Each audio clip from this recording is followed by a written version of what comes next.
pessoal, tudo bem? Hoje, em História, segundo G, eu quero fazer duas coisas com vocês. Primeiro, vamos olhar aqui a parte de baixo. Vamos relembrar o tema 1, que eram os sistemas coloniais europeus e a América colonial. A única coisa que eu quero dar um toquezinho no final aí para vocês, tá? Recebi o trabalho de vocês, eu ainda não corrigi todos, então eu tô olhando ainda. Eu gostaria só de pontuar uma coisa antes da gente passar para o próximo tema. Quando a gente fala em América colonial, quando a gente fala nesses sistemas europeus, quando os europeus chegam até a América, quando eles vêm para colonizar, tem lá aquela diferença, como eu perguntei para vocês e vocês me responderam, a diferença entre a colônia de povoamento e a colônia de exploração. Existiu dois tipos de colonização distintas aqui na América e eu gostaria muito de pontuar isso. Quando a gente fala na América, principalmente aos olhos dos europeus, que são brancos, que são, na maioria, católicos, eles têm um tipo de pensamento completamente diferente do que encontra aquele homem que eles chamam de primitivo, que está aqui do lado de cada América. Por que para ele é primitivo? Ele vem, ele desembarca e ele olha aquele povo que não usa roupas, que não usa sapatos, que não tem casas ao modelo das casas europeias, o tipo de língua, a linguagem é diferente, e aí eu queria pontuar isso para vocês. A última matéria que a gente viu lá no primeiro bimestre, quando falava do encontro do homem europeu com os asiáticos, os americanos e os africanos, quando eles chegam nesses continentes, eu gostaria de deixar bem claro para vocês que existe muito aí a questão do outro. Quando a gente fala isso, eu vou usar com vocês uma palavra que chama alteridade.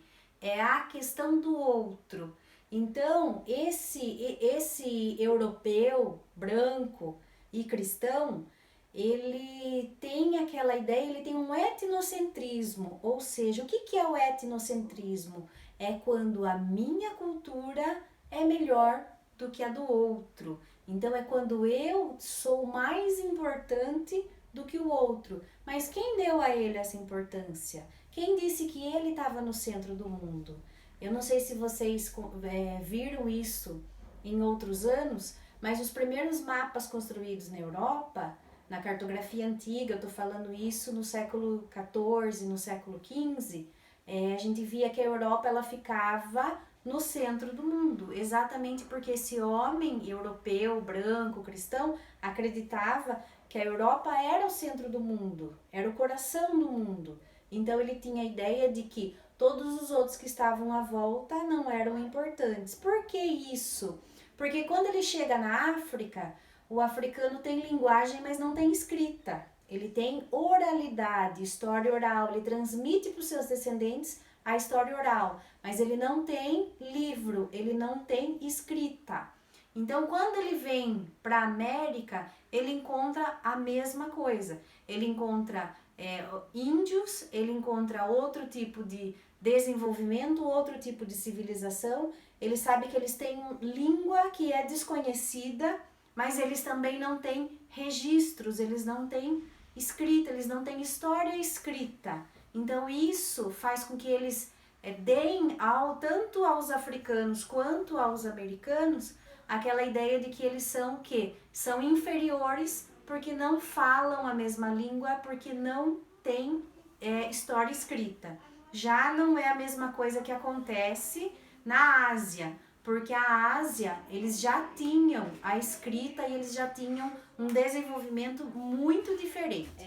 Nós vamos conversar agora sobre a situação de aprendizagem 2 de vocês aí na apostila, que é a página 77. O que vocês vão fazer aí como trabalho para mim é 77 e página 78. Então é bem simplesinho, só que vocês têm que ler o que está aqui e fazer uma pesquisinha rápida, tá? Então o que eu queria que vocês se atentassem? O tema é Revolução Inglesa, tanto que a fotinho que aparece para vocês aqui é da Rainha Elizabeth II da Inglaterra, tá? Uma das monarcas que tem o maior durabilidade, né, o maior tempo no poder de toda a história de todos os monarcas. Então, na atividade 1, que está aqui na frente, tem duas questõezinhas que vocês respondem fácil, tá? Fala sobre o regime monárquico, se você pode citar 4 países que em algum momento da história tiveram esse regime. Então, só uma dica para vocês, já tem aqui, claro, ela, Rainha da Inglaterra, e aí vocês vão lembrar que o Brasil também foi uma monarquia, tá? A gente é império, mas império e monarquia é a mesma coisa porque a gente tem um rei que nesse caso era o rei absoluto, tá? Não aqui o caso da Rainha da Inglaterra. Aí a segunda questãozinha aqui tá falando sobre ela, porque ela é Rainha da Inglaterra, mas como é o Reino Unido, tem outros países junto, ela também governa países como o Canadá e a Nova Zelândia. Então, vocês vão ver aqui que precisa fazer uma pesquisa rapidinha para vocês explicarem a diferença entre monarquia absolutista e monarquia parlamentarista. Lembra quando a gente falou sobre o absolutismo, os estados absolutos na França? A gente falou que o absolutismo ele tinha como um dos detalhes maior dele é que o rei absoluto, ele se dizia rei, ele tinha o poder porque era dado por Deus. E a figura mais importante, a figura assim, principal de toda a monarquia era o rei. A última palavra era do rei, ele era chefe de estado, ele era chefe militar, ele era chefe político, então era ele que era tudo. Por isso, monarquia absoluta. Aí vocês vão ver essa diferença aí. O que é a monarquia parlamentarista, que é no caso da Rainha da Inglaterra. Por quê? Ela reina, mas ela não governa. Ela é uma figura, entre aspas, decorativa. Por que eu tô falando isso? Porque ela é uma figura que representa a Inglaterra, mas ela não tem o poder de decidir as coisas pelo país. Ela precisa do primeiro-ministro, que na verdade quem governa é o primeiro-ministro. Ela precisa ouvir o parlamento e ela tem a Câmara dos Lordes e a Câmara dos Comuns. Que a Câmara dos Lordes são pessoas de famílias nobres que já vêm de muito tempo, que tem, e a Câmara dos Comuns seriam pessoas do povo, mas ela tem que escutar os dois lados, tá? Então vocês vão responder essas duas perguntinhas. A atividade 2, ela tem um pequeno trecho da obra Utopia, do Thomas More, tá? É um poeta inglês, aí do tempo dessa Revolução Inglesa, ele tem... vocês vão perceber que o texto, por ele ter sido escrito há muito tempo, ele tem palavras muito diferentes. Então, a dúvida de vocês podem esclarecer aqui, ó. Tem um glossário, que é um vocabulário, onde vocês vão ver quais são as palavras. E tem 3 perguntinhas para ser respondidas. O texto vai ajudar? Vai, mas eu vou ajudar vocês também. Aqui ele fala... sobre as políticas, né? Por que o Thomas More fala, por que os carneiros devoram os homens e despovoam os campos? O que ele está falando com isso? Nesse período da Revolução Inglesa, vamos lembrar que a Inglaterra era um país até que relativamente grande para o período, com pouca população. Então, o que a gente vê aí? A população, principalmente europeia, era concentrada nos campos e não nas cidades, tá? Então aí a gente vai ver que é aí que começa a mudar a situação e que depois vai acontecer a Revolução Industrial. Então são passos que foram dados nessa direção. Existe nesse período da Revolução Inglesa que a gente chama de política de cercamento. Lembrem bem dessa palavra. O que é a política de cercamento?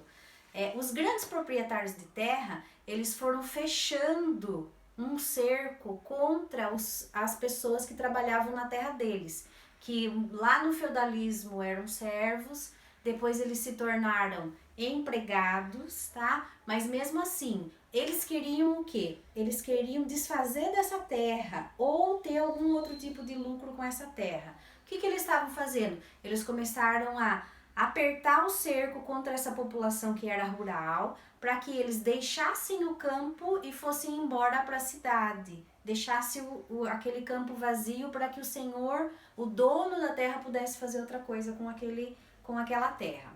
O que vai acontecer aí? Acontece um êxodo rural, sai muita gente do campo e vai embora para a cidade. Mas chegando na cidade, todos eles conseguem encontrar trabalho?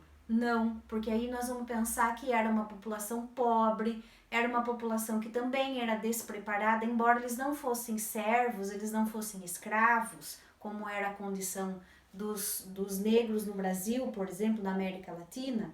Nesse período, os ingleses eles não tinham qualificação profissional, ou seja, eles eram uma mão de obra barata e sem qualificação. Eles sabiam fazer pequenas coisas que tinham a corporação de ofício. Lembra que eu falei para vocês da Idade Média? Então, eles sabiam fazer pequenas coisas. Aí vai dar início às primeiras fábricas, as primeiras manufaturas que eles estão fazendo quando eles saem do campo e vêm para a cidade. Por quê? Eles não têm qualificação, eles não são preparados, a maioria deles também é analfabeto. Então vão precisar se adequar a essas situações. Sem contar que eles vêm para a cidade, não tem moradia para todo mundo. Vai surgir os primeiros cortiços na Inglaterra, os primeiros bairros que depois vão ser chamados de bairros operários. Por quê? Porque são as pessoas que vêm para trabalhar nas fábricas que estão surgindo na Inglaterra, e no próximo momento vai acontecer a Revolução Industrial. Então tem essas perguntinhas para vocês responderem aí. O que o Thomas Moros fala sobre carneiros devoram homens e despovoam os campos, tá? Ele está falando sobre uma circunstância, eu acabei de falar para vocês. Segundo o texto, um grande número de pessoas foram expulsas das áreas rurais e obrigadas a irem para as cidades. Explique de maneira que isso foi possível e quais foram as consequências. E no último parágrafo do texto, o autor afirma que os camponeses não conseguiam emprego. A partir da leitura do texto, quais fatores levaram a essa situação? Então, aqui vocês vão responder para mim. Atividade 1 tem 2 questõezinhas. Atividade 2, lê o texto. Ele é chatinho porque tem palavras difíceis, mas vocês vão ver que tem um vocabulário aqui para ajudar. E 3 questõezinhas, tá? E se surgir alguma dúvida, vocês falam comigo, tá certo? Por enquanto é isso. Muito obrigada.